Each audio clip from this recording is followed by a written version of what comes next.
سورۃ التحریم مدنی اور 12 آیات اور 2 رکوع ہے، حل حرمت کے مسائل اس میں بیان ہوئے ہیں۔ ما قبل کے ساتھ یہی ربط ہے کہ اس میں طلاق اور نکاح، عدت اور عدم عدت، نفقہ و عدم نفقہ، طاقت اور تنگی کے مسائل تھے، اور اس پر یہ تفریح ہے۔ نزول میں 107 ہے، موجودہ ترتیب میں قرآن کی 66ویں سورت ہے۔ بسم اللہ الرحمن الرحیم۔ یا ایھا النبی، اے پیغمبر، لم تحرم ما احل اللہ لک، کیوں حرام کرتے ان چیزوں کو جو اللہ نے حلال کیا آپ کے لیے؟ تبتغی مرضات ازواجک، چاہتے ہیں رضا بیویوں کی، واللہ غفور، اور اللہ بخشنے والا رحم والا ہے۔ آہا، جناب رسول اللہ صلی اللہ علیہ وسلم کی عادت کریمہ تھی کہ آپ عصر کے بعد مغرب تک تھوڑی تھوڑی دیر کے لیے تمام بیویوں کے گھر چلے جاتے۔ خیریت آپ ٹھیک ہے؟ کہ ان کی 11 بیویاں تھیں، 12ویں حضرت فاطمہ بیٹی ہے، کھڑے کھڑے ان کی بھی خیریت پوچھتے۔ زینب بنت جحش، جس کا نکاح آسمانوں سے ہوا ہے، وہ اس دوران شہد کا شربت بنا لے گی، حضرت کو پلا دی۔ اس طرح حضرت کو تھوڑی سی دیر ہو جاتی، بیویوں کو یہ بات پسند نہیں آئی، اور انہوں نے کہا کوئی ایسی اسکیم بناتے ہیں کہ حضرت زینب کے گھر جانا یا اس کے ہاں ٹھہر کر شربت پینا چھوڑ۔ رسول اللہ صلی اللہ علیہ وسلم کو طبعی طور پر خوشبو سے بڑی محبت تھی اور بدبو سے بڑی نفرت تھی۔ ایک قسم کا گوند ہے، اس کو عربی میں سمخ کہتے ہیں، سمخ، اور پشتو میں کہتے ہیں شلانٹا، شونٹائی۔ اس کا ذائقہ اصل گھی کی طرح ہے، لیکن بو پھیلتی ہے اس سے۔ چنانچہ حضرت عائشہ نے اور حضرت حفصہ نے یہ اسکیم بنائی کہ حضرت جس کے گھر میں اس کے بعد آئے تو وہ کہے حضرت آپ نے مغافیر کھایا ہے، عربی میں اس کو مغافیر، اکلت مغافیر؟ حضرت نے کہا نہیں، میں نے تو زینب کے گھر شربت پیا ہے گبین کا، شہد کا۔ دوسری کے گھر حضرت آپ نے مغافیر، اسکیم بنی تھی نا۔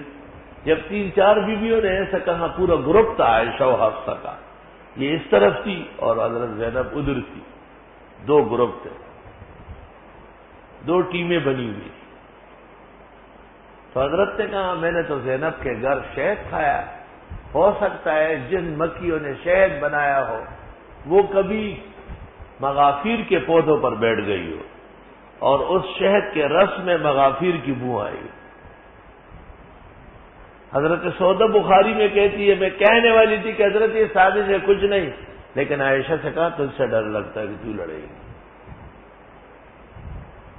بہرحال جب حضرت کو تکلیف زیادہ پہنچی اور آپ نے محسوس کیا، اس پر رب العزت نے یہ آیات نازل کی ہے۔ اس کو آپ نے سمجھنا ہے بہت توجہ سے، کیونکہ بعض خلاف اسلام لوگوں نے بیویوں کے خلاف باتیں لکھی۔ پہلی بات تو یہ کہ پیغمبر کو کہا کہ یہ آپ نے جو کہا کہ آئندہ میں شہد نہیں کھاؤں گا یا بی بی زینب کے گھر نہیں جاؤں گا، یہ باتیں آپ نے ٹھیک نہیں کہی۔ اور مقصد آپ کا کیا تھا؟ بیویوں کو خوش کرنا۔ صورت مربوط ہے، پہلے فرمایا بعض بیویاں بعض اولاد، اب فرمایا کہ گویا کہ بعض بیویوں کی بعض ادائیں کبھی تکلیف دے سکتی ہیں، پاک بیویوں کی بھی۔ تو جب اتنی پاک بیویاں سید الرسل والنبیین ختم المرسلین کے لیے وہ ازروئے محبت مگر تکلیف کے باعث بن گئی تھی تھوڑی دیر کے لیے بمقتضائے بشریت، تو اور عورتیں کس منہ سے کہتے کہ نہیں ہم تو دشمن نہیں ہیں، تو دشمنوں کی دادی ہونا چاہیے، کیسی نہیں، تو کون ہوتی ہے عائشہ و حفصہ کے سامنے؟ یا ایھا النبی، اے پیغمبر، لم تحرمو، کیوں حرام کرتے ہیں، ما احل اللہ لک، وہ جو حلال فرمایا اللہ نے آپ کو، تبتغی مرضات ازواجک، آپ ڈھونڈ رہے ہیں بیویوں کو راضی کرنا، یہ کہاں راضی ہوتے ہیں؟ واللہ غفور الرحیم۔ قد فرض اللہ لکم تحلۃ ایمانکم، فرض کیا اللہ نے تم پر حلال کرنا قسموں کا، یعنی اس قسم کا اعتبار نہیں۔ واللہ مولاکم، اللہ تمہارے کارساز ہے، وہو العلیم الحکیم، اور وہ علم و حکمت والے ہیں۔ وَإِذْ أَسَرَّ النَّبِيُّ إِلَىٰ بَعْضِ أَزْوَاجِهِ حَدِيثًا، جس وقت چپکے سے کہی نبی نے بعض بیویوں سے بات کہ میں نے عہد کیا میں آئندہ زینب کے ہاں نہیں جاؤں گا یا اس کے ہاں شہد نہیں پیوں گا۔ عورت کو چپکے سے بات کرو اور یہ کہو کہ اور کسی کو نہ کہنا، تو اب ضرور کہی۔ وہ ایک بادشاہ نے وزیر کو کہا کہ میں نے آپ کو کہا تھا کہ یہ بات کسی کو نہ کہو، کیوں کہی؟ کہا بادشاہ سلامت، میرا پیٹ پٹ رہا تھا، بات بہت وزنی تھی۔ کتنی وزنی تھی؟ کہیں اتنی وزنی تھی کہ بادشاہ سلامت برداشت نہیں کر سکے، ان سے بھی نکل آئی۔ سمجھ گئے بات؟ کل سمجھو چلو۔ ایسا بعض روایات میں ہے کہ اس دوران آپ نے کہا کہ میرے بعد ابو بکر خلیفہ ہوں گے اور ان کے بعد عمر خلیفہ ہوں گے، اور عائشہ و حفصہ کو کہا کہ اپنی حد تک رکھے۔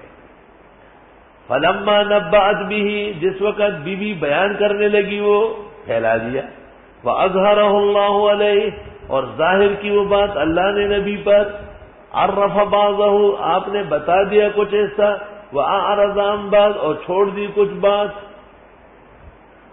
یہ تو آپ نے بتا دیا کہ میں آئندہ شہد نہیں چاٹوں گا، لیکن اس بات کی طرف توجہ نہیں کی کہ آپ نے خلافت کی بات کیوں کہی۔ فلما نبأها به، جب حضرت نے بتا دیا عورت کو وہ بات کہ تم نے کیوں کہی، قالت، بی بی نے کہا، من انبأک ھذا، کس نے آپ کو یہ خبر دی؟ احمد رضا خان کہتے ہیں اے غیب کی خبریں بتانے والے، اگر نبی کا معنی غیب کی خبریں بتانے تو بی بی کیوں پوچھ رہی ہے، وہ تو نبی ہے ہی۔ معلوم ہوا کہ نبی کا معنی غیب کی خبریں بتانے والا نہیں ہے، یہ عیسائیوں کا ترجمہ ہے، محیط المحیط بوستانی 1314 صفحہ، بلکہ نبی کے معنی ہے خدا کی طرف سے بتانے والا، یہ مسلمانوں کا ترجمہ ہے۔ جب بی بی نے کہا من انبأک ھذا، حضرت آپ کو کس نے خبر دی؟ قال نبانی العلیم الخبیر، حضرت نے فرمایا مجھے بتاتے ہیں علیم و خبیر ذات، اس کے بتانے سے مجھے پتہ چلتا ہے۔ اور ابن عابدین نے سل الحسام میں اور شیخ زاہد کو سری نے مقالات میں لکھا ہے، جو اللہ کے بتانے سے معلوم ہوتا ہے وہ علم غیب نہیں ہوتا۔ ان تتوبا الی اللہ، اگر تم دونوں نے توبہ کی اللہ کے سامنے تو بہت بہتر ہے۔ اے عائشہ و حفصہ، فقد صغت قلوبکما، پس جھکنے لگے تھے تم دونوں کے دل۔ یہ نبی کے بارے میں کیا اسکیم بنائی، یہ کوئی طریقہ ہے؟ وَإِن تَظَاهَرَا عَلَيْهِ، اور اگر حضرت کے سامنے اظہار مدعا کیا، بعض حضرات نے چڑھ بیٹھی، چڑھائی کرنے لگی۔ مودودی صاحب نے لکھا کہ پیغمبر کی بیوی اور پیغمبر کے مقابلے میں زبان دراز ہو گئی تھی، معاذ اللہ۔ زبان دراز پشتو میں کہتے جبورہ، جبورہ بہت بڑی گالی ہے۔ غلط ترجمے مودودی صاحب نے کیا، وہ غلط تعبیرات کی، دشمنی کی۔ فقیر کا ترجمہ سنو، آئے گا زمانہ کہ تجھے یاد رکھے گا۔ وَإِن تَظَاهَرَ عَلَيْهِ کا معنی کرتا ہوں، اے عائشہ و حفصہ، اگر تم نے محبت بھرے اظہار بھی کیا اور نبی کو تکلیف پہنچی، تو یہ بات بھی اچھی نہیں. کیا مطلب؟ طالب علم اظہار کرے کہ یار آخری دن ہے بدھ کو کوئی اچھی دعوت ہو جائے، لیکن ان کو کیا حق ہے ایسا کہہ رہے؟ یہ کون ہوتے ہیں؟ یہ کس باغ کے ٹماٹر اور بینگن ہے؟ تو نبی کا دربار تو استادوں سے بہت بڑھ کر ہے، اس کی تو مثال نہیں کائنات میں. بے شک بیوی اور خاون کے ناطے میاں بیوی سب کچھ ایک دوسرے کو کہے، مگر یاد رکھنا تم نے اگر نبی کے اوپر، نبی کے سامنے اظہار مدعا کیا، وَإِن تَظَاهَرَ عَلَيْهِ، اگر تم نے اظہار مدعا کیا تو یہ بھی اچھا نہیں. اور شعر سن لو، کیا کہنا ہے؟ خطا تو تب ہو کہ ہم عرض مدعا کر لے، کسی کو چاہتے رہنا کوئی خطا تو نہیں. خطا تو تب ہو کہ ہم عرض مدعا کر لیں. وَإِن تَظَاهَرَ عَلَيْهِ، اگر بیویاں اظہار مدعا کر لیں نبی کے سامنے، یہ بھی غلطی ہے. دربار بہت بلند ہے، معاملہ بہت نزاکت کا ہے.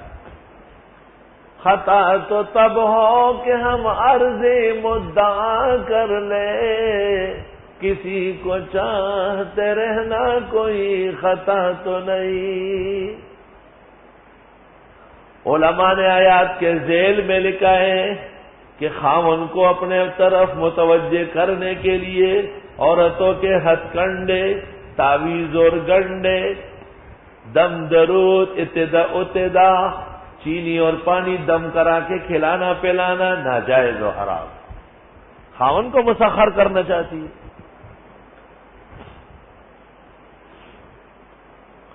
حضرت عبداللہ ابن عباس جو قرآن کے ماہر ہے بدعائے نبی صلی اللہ علیہ وسلم، وہ حج کے موسم میں عمر سے کہا یہ دو عورتیں کون سی ہیں؟ وَإِن تَتُوبَا إِلَى اللَّهِ، کہ اگر تم دونوں نے توبہ کی تو یہ اچھی بات ہے، ورنہ تمہارے دل ٹیڑے ہو جائیں گے.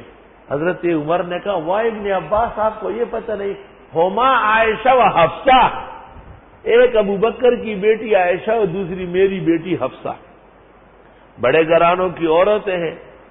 کبھی ایسی بات بشریت میں ہو جاتی ہے.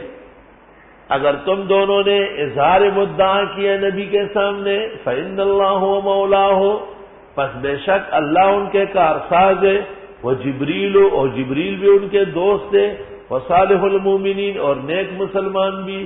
ایک مولا، مولا کے معنی موثق، مولا کے معنی موثق، مولا کے معنی آزاد کردہ، مولا کے معنی آقا، مولا کے معنی دوست، مولا کے معنی وارث.